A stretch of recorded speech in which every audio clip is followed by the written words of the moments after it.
이 문제를 지고 있는데.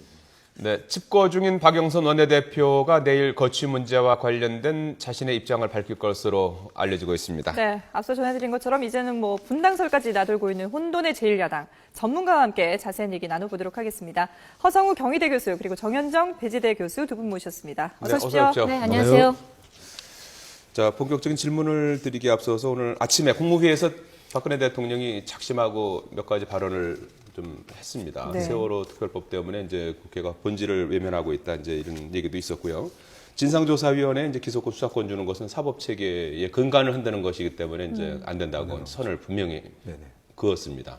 그리고 최근에 이제 국회에서 있었던 서른 의원 발언과 관련해서 국회가 대통령 일부 이제 그 모독이 도를 넘어섰다 이런 발언이 있었는데 어떻게 보셨습니까? 지금 이제 제가 볼 때는 굉장히 시의적절하게 말씀하셨다고 봅니다. 왜냐하면 지금 이제 추석 이후에 그 전국에 대한 어떤 의견 수렴, 그리고 또 9월 달에 지금 또 캐나다 방문, 유엔 방문 가기 전에 이런 것들에 대한 청와대 입장을 명확하게 밝히는 것도 하나의 방법이라고 생각합니다.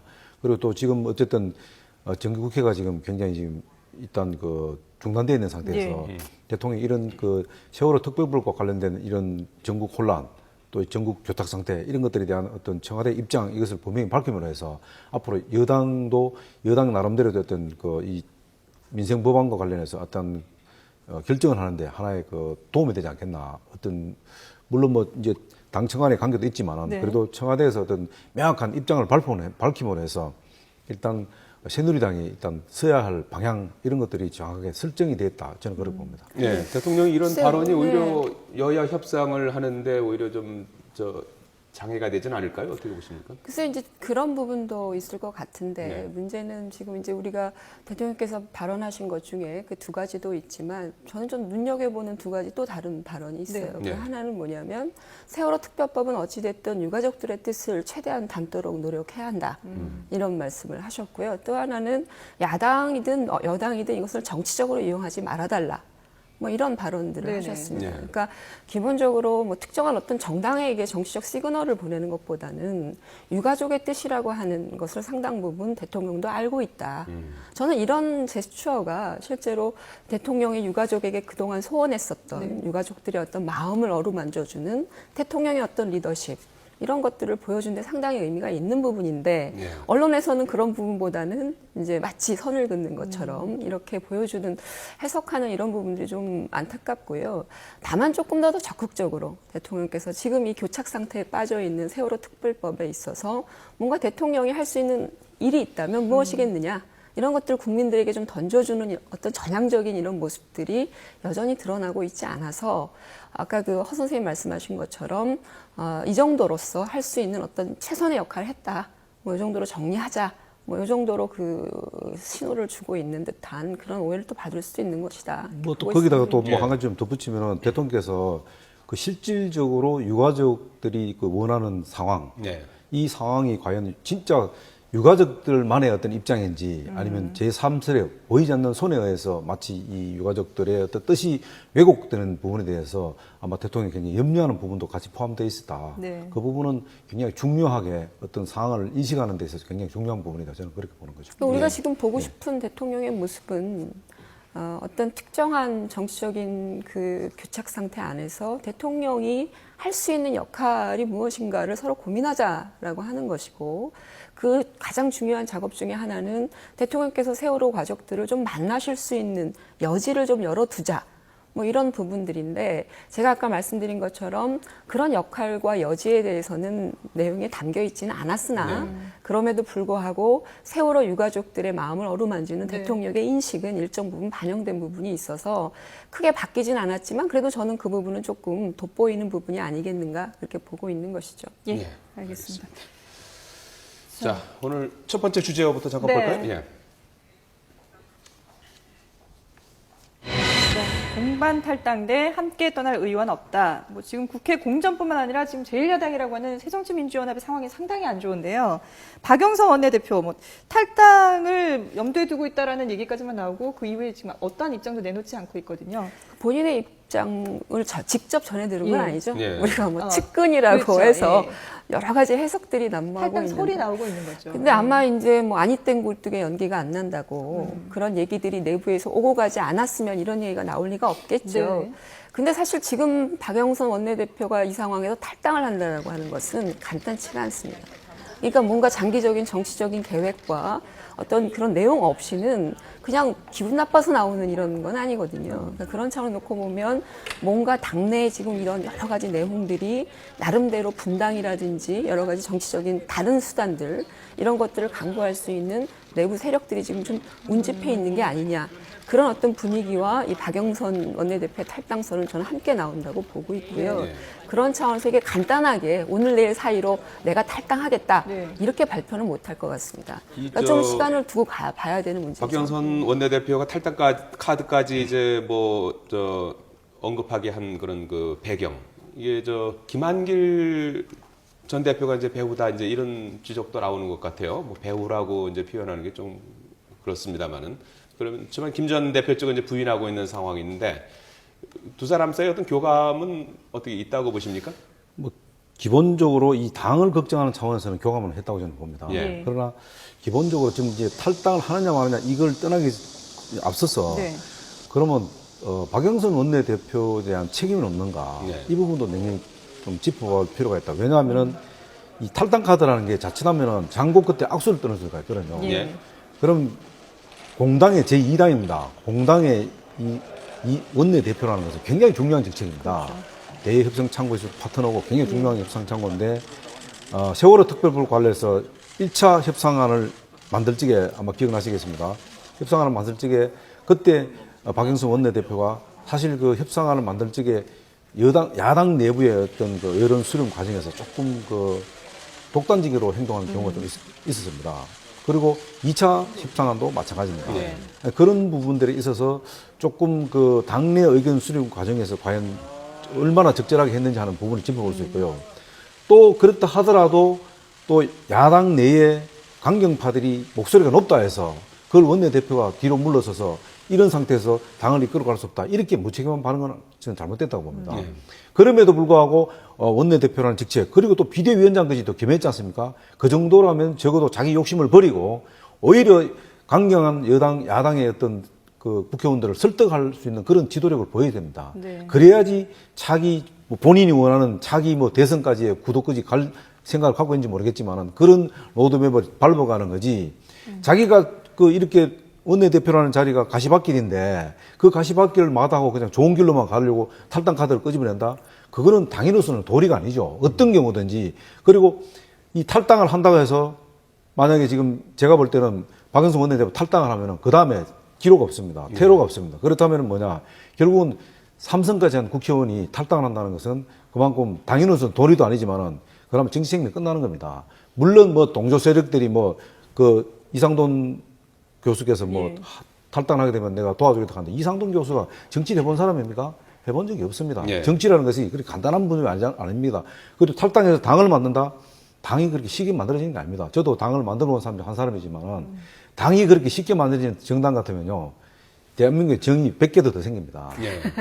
그렇기 때문에 그런 부분은 좀 더 교수님, 신중하게 좀 고려해야 지난번에 된다. 허 교수님도 지적했습니다만 이제 그 1, 2차 합의안이 당내 반발에 이제 무산이 됐지 않습니까? 그리고 이번에 또 이제 외부 이제 비대위원장 영입하려는 것도 이제 무산이 됐는데 이게 내부에서는 이제 박영선 위원장이 독단적으로 이제 한다라고 이제 볼 수가 있겠지만 또 박영선 위원장 입장에서는 할 때마다 자꾸 흔드냐 이렇게 생각할 수도 있을 것 같거든요.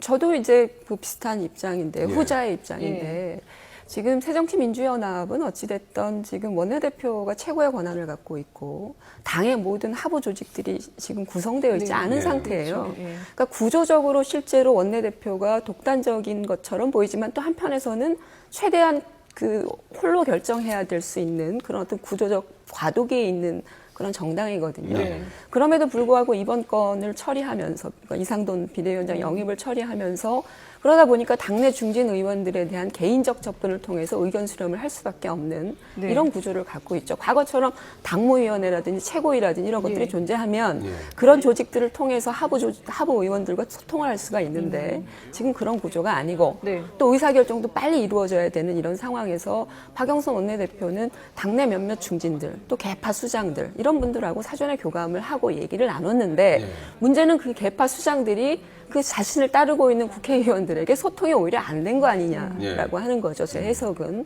그런 차원에서 지금 15명 의원들 중심으로 강경파들이 이런 건들을 놓고 어쨌든 비대위원장을 지금 흔들고 있는데 저는 네. 좀 한 가지 안타깝고 걱정되는 게 뭐냐면 지금 새정치민주연합의 당원 단규상 원내대표가 사퇴를 하면 네. 결과적으로 누구도 그 후임에 대한 결정을 할 수 있는 권한을 가진 조직 체계가 없습니다. 네.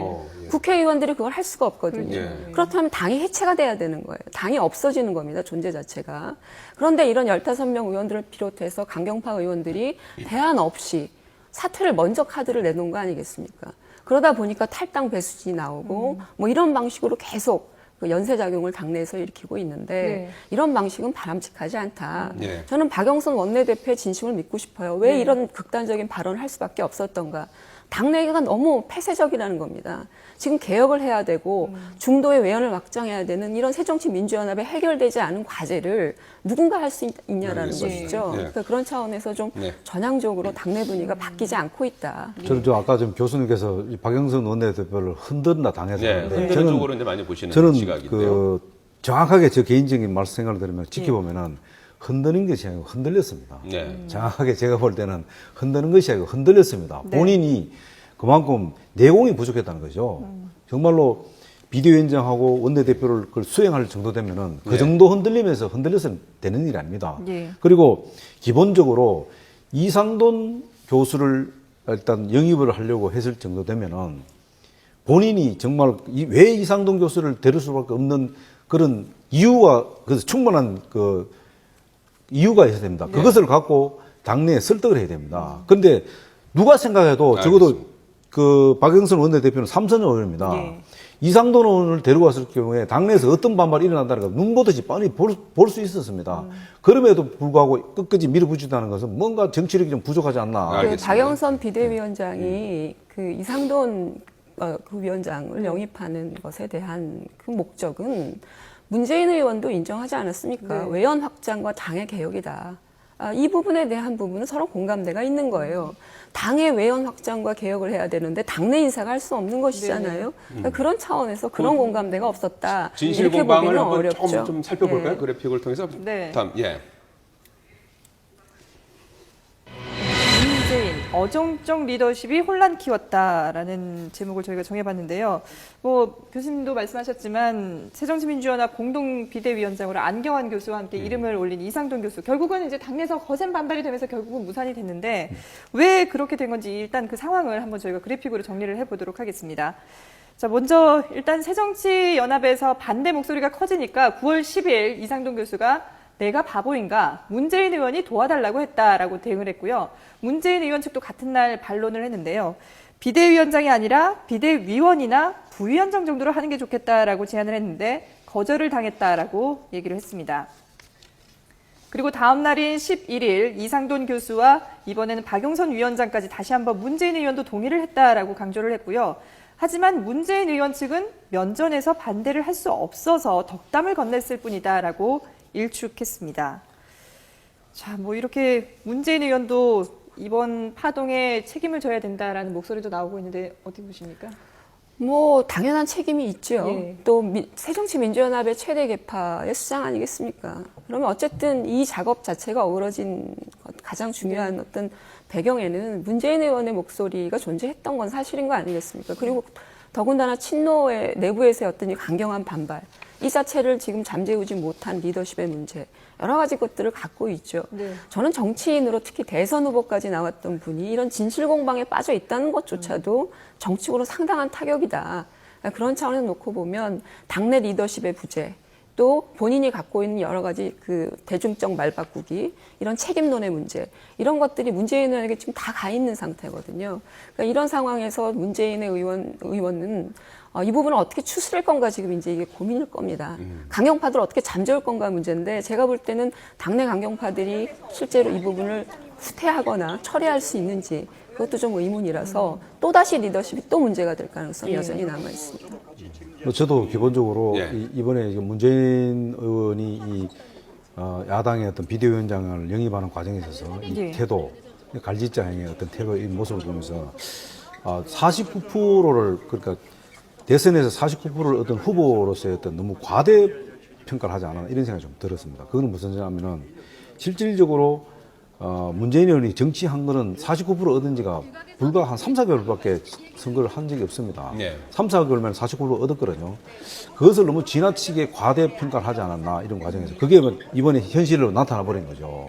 저런 정치적인 행위를 하는 데 있어서 굉장히 절대되지 못, 그러니까 국가 지도자는 굉장히 말에 대한 절제력이 필요합니다. 본인의 어떤 말에 의해서 모든 알겠습니다. 이 정파 간의 갈등이 일어나는 걸 다 알면서도 저렇게 왜 지금 교수님께서 말하신 대로 저런 그 혼란의 중심에 서려고 하셨는지 그건 참 이해가 되지 않네요. 예, 뭐 갈짓자라고 말씀을 하셨는데 그게 이제 어떤 의도된 건지 아닌지는 조금 더 좀 지켜봐야 될 것 네. 같은데요. 다음 주제 보시겠습니다. 혼돈의 새정치연합, 자, 뭐 박영선의 가장 선택을. 이제 뭐 중요한 주제가 예, 이제 마지막에 그렇죠. 나온 것 같은데요. 자, 어떤 선택할 것 같습니까? 이제 뭐 내일쯤 자신의 입장을 밝힐 것 같다고 하고 지금 저 최근에 들어온 그 소식에 따르면은 탈당까지는 아니지 않느냐라는 얘기들이 이제 조심스럽게 나오는 것 구조적으로 같아요. 탈당을 하기가 어렵고요. 저는 원내대표도 지금 상황에서 사퇴하기는 어렵다고 봅니다. 아까 네. 제가 말씀드린 그런 당의 어떤 구조적인 조건 때문에 그렇고요. 어찌됐건 그 박영선 원내대표와 탈당과 사퇴는 일정 부분 좀 당장 이루어지지는 않을 것 같다. 다만 내일 정도의 얘기가 되는 부분은 사퇴를 하되 예를 들면 비상체제를 어떤 방식으로 꾸릴 것이다라든지 비대위 체제에 대한 자신의 구상이 이러했다든지 뭐 이런 내용들을 전제로 임시적으로라도 일정 부분 유예 기간을 두지 않을까라고 하는 게 전망인데 네. 저는 그 박영선 원내대표의 그 발표 말고 실제로 향후에 새정치민주연합에서 이른바 분당이라고 하는 이런 그 화두들이 오히려 그것을 신호탄으로 해서 뭔가 좀 더 구체적으로 전개될 가능성이 높다. 그것은 왜 그러냐면 지금 현재의 새정치민주연합의 비대위 체제는 조직 강화 특위라고 해서 지역위원장을 선임할 수 있는 권한을 갖게 됩니다. 그렇다면 그 지역위원장이라고 하는 것은 미래의 공천의 어떤 예비 카드이기도 하고 네. 선거운동의 조직 단위를 만들어내는 작업이거든요. 전당대회 대의원 임명권도 갖게 되고요. 근데 이것을 지금 비대위 체제에서 하게 되면 실제로 여기서 커다란 분란이 일어날 가능성이 높아요. 많은 분들이 다음 총선에서 분란이 일어날 거라고 보고 분당의 시도가 오히려 그때 더 집중될 거라고 보는데 저는 이 시점이 오히려 더 상당 부분 분란의 여지가 커서 박영선 원내대표가 내일 무슨 발표를 하든지 간에 그 조직 강화 특위가 열리게 되면 실제로 당내 분당 논의는 더 심화될 것이다. 그래서 이게 연쇄적으로 갈 가능성이 높다 이렇게 보고 있습니다. 네. 예. 저는 뭐 기본적으로 먼저 결론부터 말씀드리면 네. 일단 탈당은 안 할 것으로 봅니다. 아, 다만 예. 비대위와 원내대표 부분을 하나는 내려놓을 걸 봅니다. 예. 그 하나가 원내대표 자리보다는 비대위원장 자리를 당에다가 반납하고 예. 자기는 본래 원내대표 자리로 돌아가는 그런 수준에서 마무리되지 않겠나. 왜냐하면은 탈당을 하게 되면은 탈당 이후에 행보에 대해서 확신을 못 합니다. 지금 상태에서. 예. 그렇기 때문에 저는 탈당은 적어도 하지 않을 걸로 봅니다. 물론 본인의 입장에서 굉장히 기분이 나쁘겠죠. 여러 가지로. 그래서 어떤 그런 탈당으로 인한 여기 분당 사태 이런 것들은 적어도 하지 않을 걸로 그래 봅니다. 네, 예. 알겠습니다. 끝으로 짧게 정 교수께서는 안철수 의원하고 좀 각별하신데 네. 지금 안철수 의원은 무슨 생각하고 계십니까? 여러 가지 고민이 있으시겠죠. 근데 예. 그 고민은 무슨 탈당이다 뭐 이런 문제는 아닌 것 같습니다. 예. 지금 당내 이 혼란 어떻게 수습할 건가 초점이 모아져 있는 것으로 저는 전에 듣고 있습니다. 알겠습니다. 저는 안철수 교수가 지금 이런 야당의 어떤 이 작금의 상태를 반면 교사를 삼아서 공부를 하고 있지 않겠나 그래 보고 있습니다. 예. 허성우 경희대 교수, 정현정 배재대 교수였습니다. 두 분 고맙습니다. 고맙습니다.